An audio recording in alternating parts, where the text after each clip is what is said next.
नमस्कार विद्यार्थी मित्रांनो, स्वागत आहे आपल्या एज्युकेशनल प्लॅटफॉर्मवरती ज्याचं नाव आहे विजन 24/7, जो देईल साथ संघर्षापासून यशापर्यंत। आणि आजच्या व्हिडिओमध्ये आज आपण छत्रपती संभाजीनगर महानगरपालिका भरती 2026 यामध्ये सॅनिटरी इन्स्पेक्टर स्वच्छता निरीक्षक याच्या पोस्ट रिलेटेड स्टडी करणार आहे मित्रांनो। आणि घाबरू नका मित्रांनो, आधीच सांगतोय तुम्हाला अजिबात कोणताही कोर्स परचेस करायचं म्हणणार नाही भाऊसाहेब, कोणताही कोर्स परचेस करायला लावणार नाही भाऊसाहेब, बरोबर। तुम्हाला यूट्यूबवरती फ्री क्लास घेणार आहे, फ्री यूट्यूबवरती तुम्हाला फ्री लेक्चर देणार आहे। फक्त भाऊसाहेब बदल्यात काय पाहिजे तर पैसा नको, तुमचं प्रेम पाहिजे, तुमचा सपोर्ट पाहिजे। जर या व्हिडिओला लाईक आलेत, या व्हिडिओला खूप सारे व्ह्यूज येत असतील तर या यूट्यूब चॅनलवरती फ्रीमध्ये हे यूट्यूब सिरीज, हे सॅनिटरी इन्स्पेक्टरची जे game changing PYQ plus MCQ ही जी सिरीज आहे, ही सिरीज आपण स्टार्ट करणार आहे मित्रांनो। आणि खरंच सांगतो मित्रांनो, ही जी सिरीज आहे खरंच खूप गेम चेंजिंग ठरणार आहे तुमच्यासाठी मित्रांनो। यामध्ये PYQ प्लस MCQ असतील, नुसतं आपण फक्त बघणार नाही तर डिटेलमध्ये एक्सप्लेनेशन पण देणार आहे मित्रांनो, बरोबर। आता या रिलेटेड शिकवणार आहे तुम्हाला डिप्लोमा इन SI केमिस्ट्री झालेलं आहे, MSc केमिस्ट्री झालेलं आहे। आणि असे खूप सारे टीचर आहेत जे नेट सेट ग्रेड क्रॅक करून आहेत आणि तेच हे करतात की बाबा नेमकं काय करायला पाहिजे, कुठं कमी पडतोय आपण आणि विद्यार्थ्यांपर्यंत काय पोहोचवायला पाहिजे, बरोबर। जर या व्हिडिओला खूप सारे लाईक व्ह्यूज जर भेटत असेल तर शब्द आहे माझा, कोणताही कोर्सच लॉन्च करणार नाही, फ्रीमध्ये यूट्यूब चॅनलवरती संपूर्ण क्लासेस घेणार आहे मित्रांनो। कुणाचे तर सॅनिटरी इन्स्पेक्टरचे पूर्ण सिरीज देणार आहे तुम्हाला। जोवर एक्झाम होणार नाही ना तोवर पूर्णपणे यावर फ्रीमध्ये शिकवणार आहे। फक्त तुम्हाला काय करायचं आहे, तुम्हाला थोडा सपोर्ट करायचा आहे, कारण तेच आमच्यासाठी एकदम मोटिवेशन असणार आहे मित्रांनो, बरोबर। तेच मोटिवेट होतो आम्ही। तर आपण स्टार्ट करूया आजचं लेक्चर। ओके, तर फर्स्ट PYQ बघूया। आधी एकदा चेक करून घेतो की तुम्हाला स्क्रीन वेगवेगळी विजिबल आहे का। वाटलंच मला स्क्रीन विजिबल नसणार म्हणून, बरोबर। नाही, मला असं वाटत होतं की नसू शकते की स्क्रीन विजिबल नसणार आहे। ओके, आता कोणताही प्रॉब्लेम येणार नाही तुम्हाला, बरोबर। आता बघा काय म्हणतोय, which drugs is commonly used for malaria treatment, बरोबर। कोणती ड्रग्ज आहे जे मलेरिया ट्रीटमेंटसाठी यूज होते, म्हणजे काय म्हणतोय, मलेरियाच्या उपचारासाठी सर्वसाधारणपणे कोणते औषध वापरले जाते, कोणते औषध पॅरासिटामॉल नाही सर, हे तापीसाठी, बरोबर। ठीक आहे बाबा, नाही, ओके, म्हणजे थोडंसं डोकेदुखी वगैरे ते पण ॲब्झॉर्ब होऊन जाते यामध्ये। पेनिसिलिन, ओके, नाही सर। इन्सुलिन, नाही सर। काही डिफरंट काय वाटते तुम्हाला, ऑप्शन बी क्लोरोक्विन, बरोबर आहे। आता तुम्हाला डिटेलमध्ये सांगतो याचे लक्षणं काय असणार आहे। तर बघा, ताप येतो तर कसा येतो भाऊ, चढतो उतरतो, चढतो उतरतो असा ताप येतो, बरोबर। थंडी वाजते, बरोबर। घाम पण येतो आणि डोकंदुखी तर खूपच होते भाऊ, बरोबर। नंतर ओमिटिंग होते, उलटी होते। आणि आता बरोबर आहे ना भाऊ, पोटातलं सगळं अन्न बाहेर चाललं आणि पोटातलं सगळं जर बाहेर चाललं, पोटात काहीच नाही वाचणार तर अशक्तपणा येणार ना, विकनेस येणार ना, बरोबर। नंतर डास जाळी वापरणे, आपल्याला प्रतिबंध काय करायला पाहिजे तर साचलेले पाणी टाळणे, म्हणजे पाणी साचू द्यायला नाही पाहिजे। पूर्ण म्हणजे कपडे पूर्ण बाहेरचे कपडे घालायला पाहिजे आपण। नंतर बघा, हा मलेरिया कसा काय होतो इथे दिलेलं आहे मी। बघा, मलेरिया हा पॅरासाईटमुळे होतो। विच पॅरासाईट तर म्हणजे प्रोटोझोन प्लास्मोडियम म्हणणार आपण त्याला। आणि कसा होतो तर मॉस्किटो जेव्हा चावतो तेव्हा होतो। सर कोणतं मॉस्किटोची, सर ते पण सांगा ना सर आम्हाला, म्हणजे एक्झाममध्ये जर आलं तर आम्हाला ते पण क्लिक करता आलं पाहिजे ना सर, पूर्ण डिटेलमध्ये माहिती सांगा ना। अरे हो भाऊ सांगतो, लक्ष द्या। आता काय होणार आहे, फिमेल अनॅपोलस मॉस्किटो हे जर चावलं तर झालं भाऊ कल्याण आहे तुमचं, बरोबर। हे फिमेल अनॅपोलस मॉस्किटो चावलं की विषय समजून घ्या मलेरिया झाला, बरोबर। इकडे फिमेल अनॅपोलस मॉस्किटो आणि तिकडे बाकी तुम्ही हुशार आहे। बघा रे, यामध्ये तुम्हाला मी ड्रग्स पण सांगितले आणि ट्रीटमेंट पण सांगितलेलं आहे, बरोबर। क्लोरोक्विन ड्रग्ज आहे। आता मी तुम्हाला सिम्पटम्सबद्दल सांगितलेलं आहे, नंतर पुढे बघूया आपण. हां, tuberculosis is caused by which organism. Tuberculosis कोणत्या ऑर्गॅनिझममध्ये होतो? क्षयरोग जो आहे तो कोणत्या सूक्ष्म जंतूमुळे होतो? तर बघा आता आपण ते बघणार आहे. त्याचं ॲन्सर काय असणार आहे? ॲन्सर ए, बी, सी की डी सांगायचं तुम्हाला. हे प्लास्मोडियम वायरस जर म्हणलं ना तर ते लगेच समजायचं मलेरियाबद्दल आहे. बरोबर. निमोनिया इकडे ट्युबर इथे दिलेलं आहे but tuberculosis and option B is right answer, tuberculosis. आता याला पण आपण डिटेलमध्ये स्टडी करू थोडीशी. हां, क्षयरोग हा जीवाणूजन्य संसर्गजन्य आजार आहे. हा प्रामुख्याने फुफ्फुसावर परिणाम करतो व शरीराच्या इतर भागांमधलाही होऊ शकतो. बरोबर. कॉमनली कुठं असणार तर लंग्सवर परिणाम करणार, फुफ्फुसावर परिणाम करणार.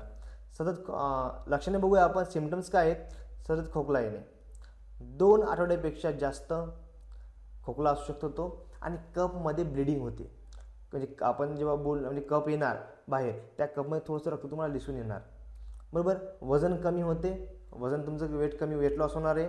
ताप व रात्री घाम येणे, ताप पण येतो, घाम पण येतो आणि अशक्तपणा होतो, विकनेस होते. यावर आपल्याला उपाय काय आहे? तर बघा, TB रुग्णापासून सुरक्षित अंतर. ज्याला TB झाला आहे त्याच्यापासून थोडं दूर राहायला पाहिजे.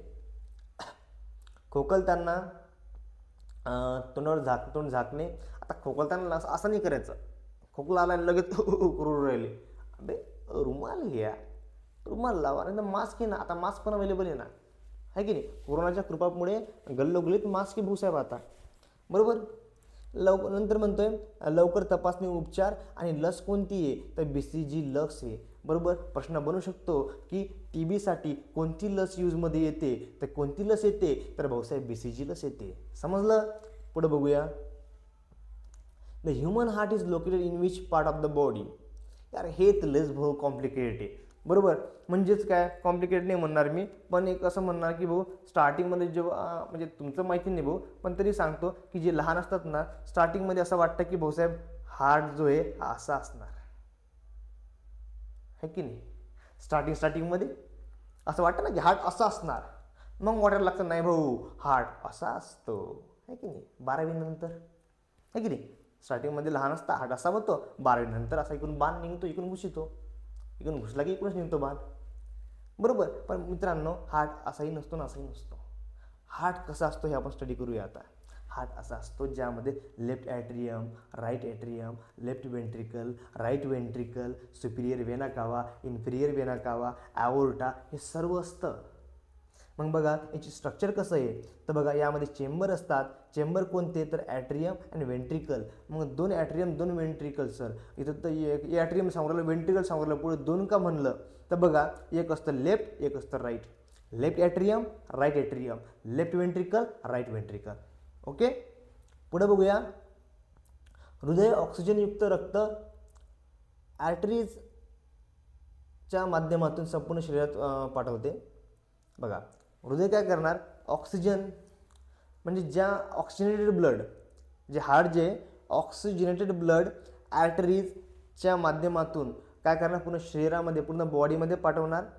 आणि हे रक्त पेशींना म्हणजे सेल्सना ऑक्सिजन म्हणजे ऑक्सिजन प्रोव्हाइड करणार, पोषक द्रव्य देणार. बरोबर. मग आता इथं रक्ताचा आधार म्हणून सांगतो तुम्हाला, ब्लडमध्ये काय असते हो? रेड कलर आहे ब्लडचा, तर ब्लडमध्ये असते हेमोग्लोबिन. हेमोग्लोबिन जेव्हा ऑक्सिजनसोबत बाइंड करतं ना तेव्हा त्याचा कलर रेड होतो. बघा आता एक्झाम्पल कोण्या बॉडी मसलला देणार? तर ब्रेन मसल, लिव्हर या सर्व अवयवांना काय होणार? ऑक्सिजन प्रोव्हाइड करणार. बरोबर. हृदय शरीरातून आलेले अशुद्ध रक्त CO2 जास्त फुफ्फुसाकडे पाठवतो. थोडक्यात म्हणजे काय? तर हार्ट टू लंग्स. बरोबर. हृदय शरीरातून आलेले रक्त, अशुद्ध रक्त कोणाकडे पाठवतो? तर लंग्सकडे पाठवतो. लंग्समध्ये कार्बन डायऑक्साईड बाहेर टाकून ऑक्सिजन मिसळला जातो. याला काय म्हणणार? याला प्युरिफिकेशन ऑफ ब्लड म्हणणार. म्हणजेच काय? शुद्धीकरण असे म्हणणार. तुम्हाला प्रश्न बनू शकतो की खालीलपैकी कोणतं स्टेटमेंट बरोबर आहे? बरोबर. ही नोट जर तुम्हाला पाहिजे असेल मित्रांनो तर विजन 24/7 ॲप डाउनलोड करा. ॲपवरती तुम्हाला ही नोट्स फ्रीमध्ये अवेलेबल होऊन जाणार.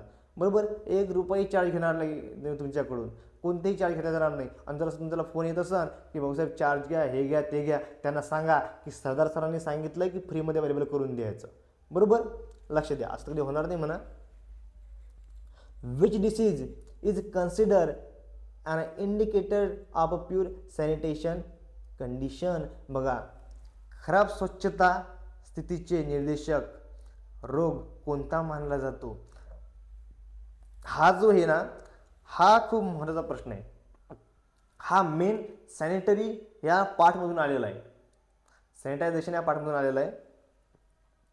तो कोणता असेल? डायबिटीज आहे, कॅन्सर आहे, कॉलरा आहे की हायपरटेन्शन आहे? तर बघा, हे थोडंसं आपण स्टडी करूया. बघा, डायबिटीज लाईफस्टाईलमध्ये मेटाबॉलिक डिसीज सॅनिटेशनची संबंध नाही होऊ शकत याचा, कारण हा एक लाईफस्टाईल डिसीज आहे. समजा कॅन्सर जो आहे, कॅन्सर सेल ग्रोथ डिसीज आहे, त्यामध्ये सेलची ग्रोथ होते, नको त्या सेलची ग्रोथ होते, बरोबर, हा पण होऊ शकणार नाही. हायपरटेन्शन आहे म्हणजेच काय? रक्तदाब, ब्लड BP रिलेटेड. मग काय? तर आता बघूया आपण काय आहे. तर मला यामध्ये कॉलरा उरलं. मग cholera is the right answer. थोडंसं कॉलराबद्दल माहिती घेऊया. कॉलरा म्हणजे काय? तर कॉलरा हा जो जीवाणूमुळे होणारा पाण्यापासून पसरणारा संसर्गजन्य आजार आहे. कसा आहे? संसर्गजन्य आजार आहे भाऊ, बरोबर, हे लक्ष द्या. कसं आहे? संसर्गजन्य आजार आहे. प्रश्न बनू शकतो की खालीलपैकी संसर्गजन्य आजार कोणता? तर लक्षात ठेवा, तुम्हाला माहिती पाहिजे. नंतर येतो बघा, कारण काय आहे? हा वायब्रियो कॉलरामुळे होतो. बघा, कशामुळे होतो? तो वायब्रियो ओके, लक्ष द्या. कसा होतो? तर दूषित पाणी पिल्यामुळे होतो, अस्वच्छ अन्न सेवन केल्यामुळे होतो, बरोबर. उपचार काय आहे? तर ORS. आता बघा, हे माहिती पाहिजे, आपण कधी दिवसापासून घेतो, पण कोणाला त्याचा हे माहिती नाही राहत सर की याचा फुल फॉर्म काय आहे. लक्ष द्या, फुल फॉर्म काय आहे? Oral rehydration solution. सोल्युशन आहे, कसं आहे? ओरल रिहायड्रेशन सोल्युशन आहे, बरोबर. आणि डॉक्टरांच्या सल्ल्याने पिलं पाहिजे. म्हणजे जास्त पाणी पिणे खूप महत्त्वाचं भाऊ, जास्त पाणी पिणे खूप महत्त्वाचे यामध्ये पण. लक्ष द्या, deficiency of vitamin D cause. Vitamin डीच्या कमतरतेमुळे काय होते म्हणते? स्कर्वी होणार, रिकेट्स होणार, नाईट ब्लाइंडनेस की ॲनिमिया होणार.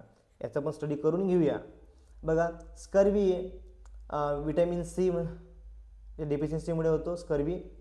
यामध्ये लीड टू ब्लिडिंग गम्स म्हणजेच काय? तर बघा, व्हिटॅमिन सीच्या कमतरतेमुळे होतो हिड्यात रक्त येणे, अशक्तपणा, जखम लवकर न भरणे. बघा काय आहे तुम्हाला सांगतोय की माझं जे आहे ना थोडंसं इंग्लिश मीडियम आहे, त्यामुळे हे जे म्हणजे मराठीचे जे वर्ड्स आहेत, बरोबर, बट आय लव्ह मराठी, पण हे मराठीचे जे वर्ड्स आहेत ना हे थोडेसे म्हणजे काय होतं कधी प्रॉब्लेम होऊन जातो, कारण मी ऐकले नाही ते वर्ड कधी कधी. म्हणून मी तुमच्यासाठी पण मला माहिती आहे की सॅनिटरीमध्ये मराठीमध्ये पण येऊ शकतं, म्हणून तुमच्यासाठी मराठी PPT आणलेली आहे, बरोबर. तुमच्यासाठी मेहनत करतोय. का मेहनत करतोय? कारण असं वाटतं की माझ्यामुळे तुम्हाला चांगलं बेस्ट कंटेंट भेटायला पाहिजे, माझ्याकडे जे नॉलेज आहे तुमच्या यूजमध्ये आलं पाहिजे, बरोबर. खूप सारी रिसर्च करून स्टडी करून हा व्हिडिओ आणलेला आहे मित्रांनो. तुम्ही जेवढा सपोर्ट देणार तेवढाच नेक्स्ट व्हिडिओ नक्की आणणार, बरोबर. पुढे बघूया, रिकेट्सचे व्हिटॅमिन डीच्या डिफिशियन्सीमुळे होतो. Night blindness vitamin A. नंतर anaemia is cause by mainly due to iron deficiency. आयरनच्या डिफिशियन्सीमुळे ॲनिमिया होतो. Leads to low haemoglobin. हेमोग्लोबिनचं काम काय आता सांगितलं मी तुम्हाला, provide red colour of blood, okay. Then lead to नंतर बघा आता आपलं राईट आन्सर काय असणार आहे? Is cause by vitamin D. तर रिकेट्स जो आहे हा व्हिटॅमिन डी मुळे होतो, बरोबर. नेक्स्ट बघूया. ओके, इथं बघा, इथं संपलेलं आहे, बरोबर. इथं सगळ्यात म्हणतो की तुम्हाला थँक्यू सो मच म्हणतोय. व्हिडिओ आवडल्यास लाईक करा, शेअर करा, सबस्क्राईब करा. आणि भाऊसाहेब तुम्हाला एक सांगतोय, तुम्ही खरंच तुम्हाला असं वाटत असन की नाही सर आम्हाला ह्याच प्लॅटफॉर्मवरती तुम्ही शिकवा आणि तेही फ्रीमध्ये शिकवा आणि बेस्ट कंटेंट द्या, तर भाऊसाहेब तुम्ही व्हिडिओला लाईक करा, शेअर करा, चॅनलला सबस्क्राईब करा. तुमचा जेवढा सपोर्ट दिसून येणार, आणखी एक फॅकल्टी तुमच्या सेवेसाठी उपस्थित करणार आणि तुम्हाला आणखी बेस्ट कंटेंट देण्याचा प्रयत्न करणार त्या फॅकल्टीकडून पण, बरोबर. चला तर भेटूया मित्रांनो नेक्स्ट व्हिडिओमध्ये. तोपर्यंत स्टडी करत राहा आणि कमेंट बॉक्समध्ये कमेंट करणे विसरू नका, ओके. आणि हे जर PDF तुम्हाला पाहिजे असेल तर ते पण Vision 24/7 ॲपवरती अवेलेबल आहे. आणि जर तुम्ही ॲप डाउनलोड नाही करू शकत असाल तर 7875008738 या नंबरवरती कॉन्टॅक्ट करा. नक्कीच आम्ही तुमच्याशी कॉन्टॅक्ट करू आणि तुम्हाला सांगू की डाउनलोड कशी करायची आहे आणि तुम्हाला लिंक पण जनरेट करून देऊया. बरोबर. चला तर मित्रांनो, भेटूया नेक्स्ट व्हिडिओमध्ये. तोपर्यंत स्टडी करत राहा आणि best of luck for your exam. Okay.